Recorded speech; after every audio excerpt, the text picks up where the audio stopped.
Alaihi wabarakatuhu. Barkanmu da saduwa da ku a daidai wannan lokaci. Yadda za ka yi depositing a cikin Africa Arbitrage.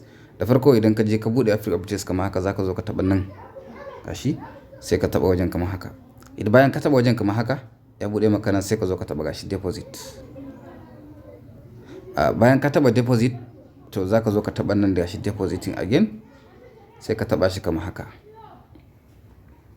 To idan ka taba shi gama sacin kamar nan, to yauwa nan za ka zo ka taba wannan icon din nan kamar haka, sai ka taba shi. Idan kai clicking sai gashi, to za ka zo ka taba nan wajen gashi nan, gashi za ka gashi, sai kai clicking akai kamar haka. Kana clicking sai ka zo ka saka amount din da za ka tura. Ka tabbata daga minimum shine dala 20 idan za ka tura da abin da ake fara da shi, to kai za ka saka dala 21 saboda akwai gas fee inda za su ja. To a can a cikin Binance ɗinka za ka turo da shi dala 22, nan kuma sai ka rubuta dala 21. Idan ya shigo za su ɗauki wannan 0.2 ne na ga, za su bar maka dala 20.86. To bayan mun saka wannan amount din sai mu zo mu taɓa confirm.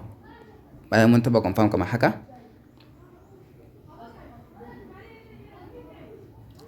yauwa to sai ga shi nan ga address naka nan, to sai ka zo ka yi copy a kansa.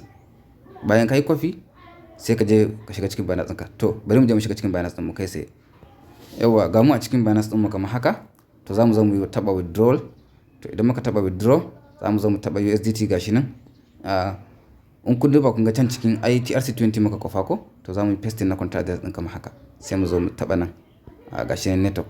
To sai can kasa gashi nan TRC20, ka tabbata shi za ka aje shi a kai TRC20, sai ka taɓa, sai ka yi confirm, sai ka zo ka sa amount 22.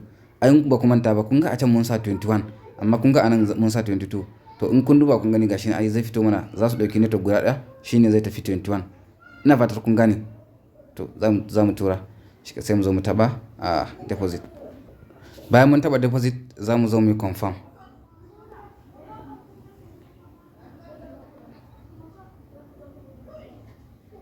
Bayan ka taɓa confirm za mu yi receiving na bayan gashi mun riga da mun tura dala, in kun duba 22. To za mu yi refreshing.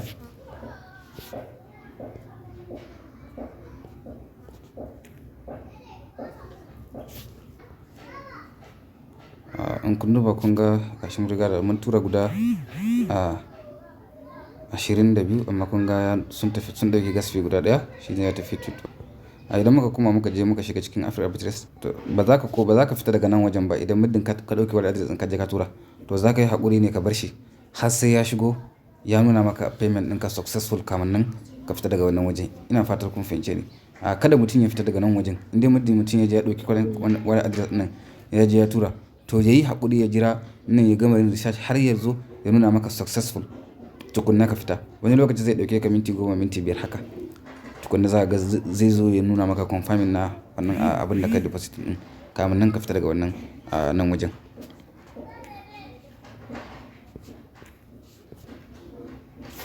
Yawa in kun duba kun ga shikenan already su riga da sun turo min confirming, na yi confirming. To gashi ya riga da ma ya zo kun gani. To wannan shine yadda ake depositing a cikin Africa Arbitrage.